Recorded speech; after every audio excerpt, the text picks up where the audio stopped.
नमस्कार दोस्तों, मैं हूं आशुतोष और आप सुन रहे हैं हॉरर पॉडकास्ट मेरे यानी आशुतोष के साथ। दोस्तों, आज की कहानी मुझे नितिन जी, जो कि मेरे गांव के बगल वाले गांव से हैं, उन्होंने भेजा है। दोस्तों, ऐसे ही कहानियों के लिए हमारे चैनल द गॉड को सब्सक्राइब कर ले। तो चलिए बढ़ते हैं कहानी की ओर। सभी दोस्तों को मेरा नमस्कार। मैं नितिन पांडेय आप सभी के लिए एक अपनी भूतिया आप बीती आशुतोष जी के माध्यम से सुना रहा हूँ। ये कहानी मेरी एक छोटी बहन की है। गोपनीयता की वजह से उसका नाम और जगह का नाम यहाँ नहीं बता पाऊंगा। वो मेरे किसी रिश्तेदार की बेटी है और वो उम्र में काफी छोटी होने और हम भाइयों में कोई बंटवारा न होने की वजह से बहुत ज्यादा लाडली भी है। उसे मैं यहाँ छोटी के नाम से ही पुकारूंगा। बात आज से लगभग 5-6 साल पुरानी है। तब वो स्कूल में पढ़ा करती थी। नवरात्र के बाद की बात है। उसके स्कूल में कुछ बच्चों का ग्रुप टीचर्स के साथ किसी जगह के लिए जाने वाला था। कुछ 15 से 20 बच्चे और 6 टीचर्स घर से उसे जाने के लिए बिल्कुल परमिशन नहीं दी जा रही थी, पर फिर भी वो घर वालों को मनाकर परमिशन फॉर्म पर सिग्नेचर करवाकर कैंपिंग के लिए अपने स्कूल ग्रुप के साथ चली गई। उस दिन उन्होंने जगह जगह बहुत घूमा और रात के समय कहीं पर कैंपिंग के लिए रुक गए। वहां देखा तो और भी बहुत से स्कूलों के बच्चे और टीचर भी अलग अलग जगह से आए हुए थे। सबके कैंपिंग का अपना दायरा था। रात में खाना खाने के बाद छोटी अपनी 3 सहेलियों के साथ भूतों की आवाजें निकालते हुए सबके कैंप के पास जाकर सभी को डरा रही थी। सभी मस्ती कर रहे थे, पर कुछ देर बाद बीच रात में एक लड़की उनके पास आ गई और बोली, मुझे भी तुम्हारे साथ खेलना है। तब उन्होंने उससे पूछा, क्या तुम दूसरे स्कूल की हो? तो उसने हाँ में सर हिलाया। फिर क्या था, सब आपस में मस्ती करते रहे, पर टीचर्स के डांटने पर वे चारों अपने कैंप में सोने चले गए। 5वीं लड़की कब कहां चली गई उन्होंने देखा ही नहीं। उन्होंने सोचा कि टीचर की डांट सुनकर वह लड़की भी अपने कैंप में चली गई होगी। उसके बाद छोटी जब घर आई तो कुछ दिन बाद उसका बर्ताव घर में बदला हुआ था। उसकी मम्मी बताती थी कि वो चुपचाप बैठी रहती है, ज्यादा बात नहीं करती, कभी कहीं खोई हुई लगती है, खाना समय से नहीं खाती और उसे हमेशा बुखार रहता है, रात को बार बार डर जाती है। अब बात ऐसी है कि छोटी और उसकी मम्मी घर में अकेले रहती है। उसके पिता की नौकरी बाहर जिले में है और भाई भी दूसरे शहर में पढ़ाई करता है। ये बातें वो मुझसे अक्सर शेयर किया करती थी, तो मैं कहता था कि शायद वो बीमार होगी या फिर कैंपिंग के समय किसी के साथ झगड़ा हुआ होगा। पर उसकी मम्मी का कहना था कि ऐसा उन्हें नहीं लगता। ऐसा मुनासिब भी नहीं था, क्योंकि छोटी बहुत ही चुलबुली, खुशमिजाज और बातूनी स्वभाव की है। मैं भी दिवाली की तैयारी में लगा हुआ था, तो इसलिए मैं उनके घर जा नहीं पाया। मैंने उनसे कहा कि मैं दिवाली के बाद भाई दूज के दिन घर आ जाऊंगा। ऐसे ही समय बीता और भाई दूज के दिन मैं कुछ दिन ठहरने के मन से उनके घर चला गया। और उस वक्त छोटी में मैंने ऐसी कोई बात नहीं देखी, बस उसकी आंखों के आसपास काले घेरे पड़ गए थे और वह कमजोर लग रही थी। बाकी उसका व्यवहार एकदम सामान्य था। मैंने उसे छूकर नहीं देखा था और ना ही उसके ऐसी कोई जांच की थी। बातों ही बातों में मुझे छोटी की मम्मी ने बताया, ये कुछ दिनों से घर में किसी के होने की बात कर रही है। कभी कहती है कि घर के हॉल में कोई है, कभी छत में कोई है। अब ये पूजा पाठ भी नहीं करती। शाम होने पर जब मैं दिए जलाती हूँ तो मुझे नहीं जलाने देती, जबकि हर दिन छोटी बिना बोले सुबह शाम पूजा पाठ और दिया जला दिया करती थी। मैंने छोटी को बुलाकर पूछा तो उसने मुझे ये बताया, यह एक राज की बात है। मैं मम्मी के बाजू में सो रही थी, तब बिजली चली गई थी। उस दिन सारे घर में अंधेरा था और किसी की आवाज से मेरी नींद खुल गई। अचानक उसे कहीं से घुंघरुओं की आवाज आने लगी। किसी पायल की आवाज लगातार आती रही। मैं मम्मी को जगाना चाहती थी, लेकिन वो एक और सोई हुई थी, तो मैंने उन्हें जगाना मुनासिब नहीं समझा। मैंने टिटोलकर अपना फोन उठाया और फ्लैश लाइट जलाई तो हल्के उजाले में देखा कि अलमारी के ऊपर एक औरत बैठी थी। उसके बाल उसके चेहरे पर थे। वो काली साड़ी में अलमारी के ऊपर दोनों हाथ आजू बाजू रखे हुए थी और पैर नीचे लटका था, पैरों को हिला रही थी। मैंने लाइट जब उसकी तरफ की तो वह हंसते हुए अलमारी से नीचे जमीन पर कूद गई। मैं चीख पड़ी और मैं डरकर मम्मी को जगाया और बताया तो मम्मी ने कहा कि शायद मैंने कोई सपना देख लिया होगा। कुछ देर बाद बिजली वापस आ गई और मैं मम्मी से सटकर सो गई। मैंने छोटी का घर देखा और उसकी पूरी जांच की, पर घर में किसी भी गलत शक्ति के होने का कोई संकेत नहीं मिल रहा था। छोटी पर भी किसी तरह का प्रभाव दिखाई नहीं दिया। फिर भी मैंने उनके घर की अपने तरीके से शुद्धि कर दी। मैं वहां कार्तिक दशमी तक रुकने वाला था, क्योंकि एकादशी को हमारे मंदिर में बड़ी पूजा होती थी, तो वापस मंदिर आना पड़ता था। कुछ अभी भी पूरी तरह से याद है कि 10वीं की रात मैं उनके घर में ही एक कमरे में सोया हुआ था और मेरी आदत है कि मैं कम से कम उजाला में सोता हूँ। शायद आधी रात हो चुकी थी। मुझे उनके घर की छत पे किसी के दौड़ते हुए पैरों की आवाज आ रही थी और वही आवाज सुनकर मेरी नींद खुल गई। मैं करवट से सीधा होकर लेट गया और एक झपकी ही लगी होगी। तभी सीने पर वजन महसूस होने लगा। मैं कुछ मुंह से बोल नहीं पा रहा था। अचानक कोई मेरे सामने खड़ी परछाई सी थी। हल्की खुली आंखों से देखा तो वो एक औरत थी। इसके बाद उसके चेहरे से लटकते हुए बाल मेरे मुंह के सामने आ रहे थे। उसके खुरदुरे हाथ और पैर के नाखूनों की रंगत मैं अपने गले में महसूस कर पा रहा था। उसके हाथों का स्पर्श बर्फ की तरह ठंडा था। वो मेरे गले को दबोचे हुए मेरे सीने पर बैठी हुई थी। मैं उसको हटाना चाहता था पर हिल नहीं पा रहा था। वो बार बार गले पर पकड़ मजबूत करती थी और फिर अपनी पकड़ ढीली कर देती थी। उसके मुंह से बस घरघराहट की आवाज आ रही थी। मुझे थोड़ा सांस लेने देती और फिर गला जोर से दबा देती। मैंने अपनी काली माँ का स्मरण किया और बहुत ज्यादा कोशिश कर टूटी फूटी आवाज में ही पुकारा, माँ। क्या मैंने अभी जो दृश्य देखा वो माया थी या सत्य, मैं नहीं जानता, पर मैंने अपनी ओझल आंखों से ही एक अद्भुत दृश्य देखा कि उनके घर के मुख्य दरवाजे से उसका शरीर बहुत ऊंचा और बलवान था। वो हॉल से गुजरते हुए कमरे को पार करते हुए उस जगह तक चली आई जहां मैं सोया हुआ था। आपको इमेजिन करने के लिए बता दूं कि जैसे हमने तमिल मूवी में देखा है, कोई साहसी महिला क्रोध में पलटते हुए दरवाजे को ठोकर मार बड़े पैरों के साथ चलते हुए अपना पल्लू कंधे पर डाल देती है। ये लगभग वैसा ही दृश्य था। खुले घुंघराले बाल और चलने का तरीका किसी चेतावनी की तरह, और वो कंधे पर पल्लू लेना। इससे ज्यादा उस दृश्य के विषय में कुछ याद नहीं, ना चेहरा, ना शरीर, ना कपड़ों का रंग।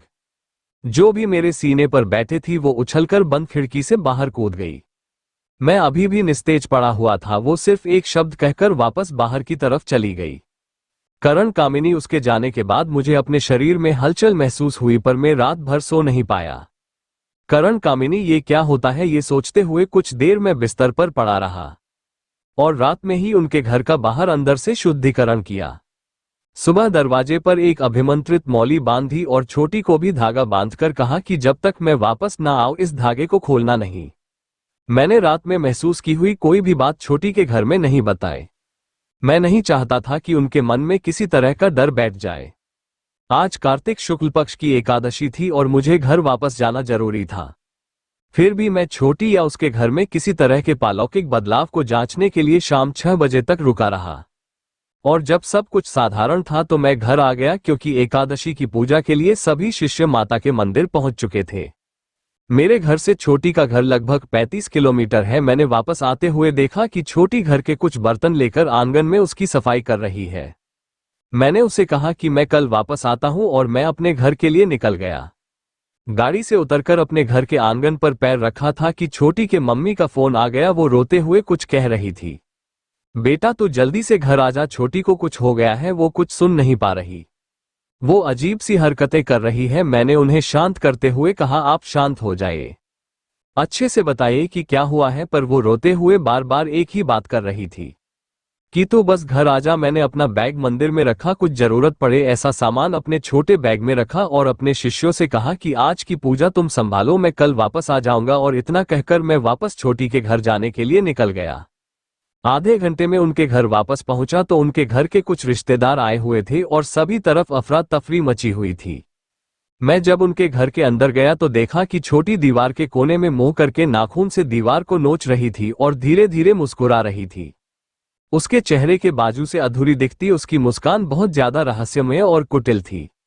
मैंने उसे आवाज दी तो वो पलटी भी नहीं। मेरे जाने के बाद छोटी ने उसकी मम्मी से कहा, भैया ने जो रात में धागा बांधा है वो जलन कर रहा है, और उसकी मम्मी ने उसे खोलने से मना कर दिया। बर्तन साफ करते हुए उसने न जाने कब उस धागे को तोड़ दिया। तब छोटी की मम्मी ने उसे पीछे से आवाज दी कि छोटी बाकी के साफ बर्तन अंदर ला दे, और उसने कोई जवाब नहीं दिया। दोबारा आवाज देने पर, कोई प्रतिक्रिया न देने पर छोटी की मम्मी उसके पीछे जाकर खड़ी हो गई और उसे कहा कि तू बड़ी सयानी हो गई है, क्या सुनाई नहीं देता। और तब छोटी ने कहा, अरे जोर से बोलो, खुद को सुना रही हो, थोड़ा जोर से बोलो ना, क्या बात है। बस फिर क्या था, छोटी को उन्होंने घर के अंदर लाया, देखा तो हाथ में धागा नहीं है। फिर उसकी हालत बिगड़ने लगी। वो दौड़कर कमरे के किनारे दीवार से लगाकर नाखून से दीवार को कुरेदने लगी और जब उसकी माँ उसे पुकारती थी तो अजीब तरह से आवाजें निकालती। मैंने उसके कानों में जब मंदिर के पानी का छिड़काव किया तो वो चीखती, रोती और तड़पने लग जाती और कहती, मत करो, मत करो, मुझे दर्द हो रहा है, कानों में कुछ हलचल हो रही है, जैसे कोई कीड़ा कान में घुस गया हो। और फिर अचानक वो होश खो देती और फिर अजीब बर्ताव करते हुए कहती है, मैं नहीं जाऊंगी, इसने मुझे अपने साथ खेलने के लिए बुलाया है, ये मेरी सहेली है। पर जब मैंने छोटी की बाह पकड़ी तो उसका शरीर तप रहा था। जब मैं उसे उसके पूजा घर में ले जाने लगा तो वो मेरे हाथ को नाखून से खरोंचने लगी, मेरे हाथ को काटने लगी। पर जैसे तैसे मैं उसे पूजा घर में ले गया। मैं पहले ही अपने दरबार से कुछ सामान साथ लेकर आया था। उसमें कुछ तंत्र मंत्र की चीजें, कुछ जड़ी बूटियां और कुछ मांत्रिक चीजें भी थी। उसमें वर्षों से इकट्ठा किया गया नवरात्र की अखंड ज्योति का तेल भी था, जो नवमी तिथि को विधिवत एकत्रित किया जाता है, और ये सब कुछ ऐसे पालौकिक परेशानियों में बहुत काम आता है। मैंने तेल वाली रुई उसके कान में डाला, वो एकदम से मछली की तरह फड़फड़ाने लगे और चीखने लगी। वो इतनी बेकाबू हो रही थी कि मैं अकेला उसे संभाल नहीं पा रहा था, तो इसलिए मैंने परिवार के कुछ लोगों को उसे पकड़ने के लिए कहा। वो मुझे घूरते हुए गले से गुर्रा रही थी। मैंने उसके पास जाकर कहा, छोटी, क्या तू मुझे सुन सकती है? क्या मेरी आवाज आ रही है? पर उसका बस एक ही जवाब होता, आप सब लोग जोर से बोलो ना, मुझे कुछ सुनाई नहीं दे रहा। इतना धीरे बोलोगे तो मैं कैसे सुन पाऊंगी? मैंने सच्चाई की जांच करने के लिए उसकी आंखों में पट्टी बांधी और अचानक उसके कान के पास एक थाली को जोर से पीटा। बर्तन की आवाज बहुत ज्यादा तेज थी, पर छोटी की कोई प्रतिक्रिया नहीं थी, जैसे उसे कुछ सुनाई नहीं दिया हो। बार बार जांच करने पर मैं संतुष्ट हो गया कि उसे सच में कुछ भी सुनाई नहीं दे रहा है। मैंने उसके पट्टी खोल दी, उसके कान के पास चला गया और फुसफुसाते हुए उसके कान में कहा, मैं जानता हूं तू छोटी नहीं है। उसके कान के अंदर एक लहर सी दौड़ पड़ी। तभी अचानक छोटी बहुत गुस्से से मुझे घूरने लगी। वो बिल्कुल भी मेरी बहन नहीं थी, उसका चेहरा, हाव भाव बिल्कुल अलग और बदल चुका था। मैंने फिर उसके कान में कहा, मुझे पता है कि तू कामिनी है। तो फिर वो खुद को मुझसे छुड़ाकर मुझे घूरने लगी और कुटिलता से मुस्कुराने लगी। और तब उसने कहा, ऐसा ही है, मैं यहां से नहीं जाऊंगी, इसने मुझे बुलाया है। फिर जब मैंने उसे छोड़ने के लिए कहा तो वह पालथी लगाकर मेरे सामने बैठ गई और घू घू की आवाज करते हुए अपने सर को गोल गोल घुमाने लगी। जब भी मैं उसे पकड़ने की कोशिश करता तो मुझे नाखूनों से खरोंचती और दांतों से काट लेती। वो मुझे खुद को छूने भी नहीं दे रही थी। मैंने अभी तक अपनी उम्र से भी ज्यादा भूत प्रेत को उतारे हैं, पर कहते हैं ना, जब कोई अपना सामने हो तो बड़े से बड़े लोगों के भी हाथ कांपने लग जाते हैं, और ये तो मेरी छोटी लाडली बहन है। मैं जब जब उसके कान में मंत्र पढ़ता तो वो तड़पने लग जाती और रोने लगती, कभी रोते हुए कहती भी है, छोड़ो, मुझे तेज दर्द हो रहा है। पर जब मैं चुप हो जाता तो अजीब तरह से खिलखिलाती हुई मुझे देख हंसने लग जाती। तब मैंने उस कामिनी से छोड़ने के लिए कहा और फिर उससे पूछा, तुझे क्या चाहिए? वो कुछ नहीं बोलती, केवल सर हिलाने लगती। अब मुझे उस आत्मा पर बहुत गुस्सा आने लगा था। चाहता तो हमेशा की तरह एक दो तरीके आजमा कर उसे शरीर के अंदर से उतार भी देता, पर मैं लाचार था क्योंकि वह बार बार ऐसा करने पर मेरी बहन को तकलीफ दे रही थी।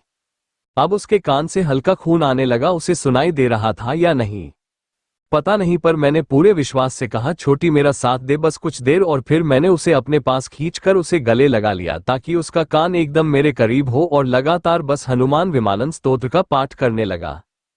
पाठ करते ही वो जोर से चीखी और मुझे खुद से दूर करने के लिए जोर लगाने लगी।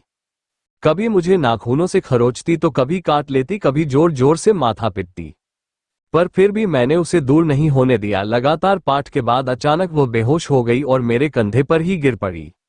मैंने उसे बेड पर लिटा दिया तो महसूस किया कि उसे बहुत तेज बुखार आ गया है, पर मैं ये जानता था कि किसी भी तरह की आत्मा का आवेश उतरने के बाद कुछ देर के लिए बुखार आ जाता है। उसके बाद मैंने होम हवन करके उनके घर का शुद्धिकरण करवाया और एक दिन पहले जो मेरे साथ हुआ था वह उन सभी को बताया। मैंने उन्हें कहा कि मैंने इसलिए छोटी के हाथ में धागा बांधा था ताकि वह आत्मा शरीर पर हावी ना हो, पर तब छोटी के मम्मी ने मुझे बताया कि उसे धागा बहुत जलन कर रहा था, तो शायद उसने धागा खोल दिया हो। उसके कुछ देर बाद छोटी नींद में ही अजीब तरह से बड़बड़ाने लगी, तो मैं उसके सिरहाने बैठकर बजरंग बाण का पाठ करने लगा और उसके थोड़ी देर बाद ही वो अचानक से उसे होश आ गया था। उसने मुझे बताया कि भैया, मुझको वही लड़की फिर से दिखाई दी थी जो मुझे कैंप में मिली थी। कोई जंगल था जहां उसके पीछे दौड़ रही थी, फिर उसका रूप बदल गया, वो एक औरत की तरह दिखने लगी जैसे उसे वो उस रात दिखाई दी थी।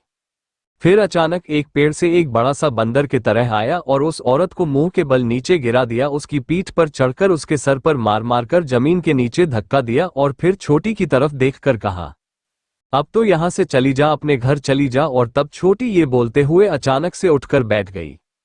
उसका बुखार भी उतर चुका था, फिर भी मैंने रात भर उसकी निगरानी की और तब जाकर महसूस हुआ कि अब सब कुछ नॉर्मल है। मित्रों, जैसे अलग अलग मसानी होती है, जैसे पेट की मसानी हड्डी को मसानी गूंगी भी कहते हैं, वैसे ही तरह तरह के करण कामिनी होती हैं जो आंखों, नाकों, कानों, कंधे जैसे अंगों पर बैठ जाएं तो पीड़ित को बहुत परेशान कर देती है। मैंने आशुतोष जी के माध्यम से एक मित्र की कहानी और सुनी है, जिसमें एक मित्र के माता जी के कंधे पर चुड़ैल जैसी कोई आत्मा बैठ जाती है और ऐसी बला को हमारे क्षेत्र में कंधा कामिनी भी कहते हैं।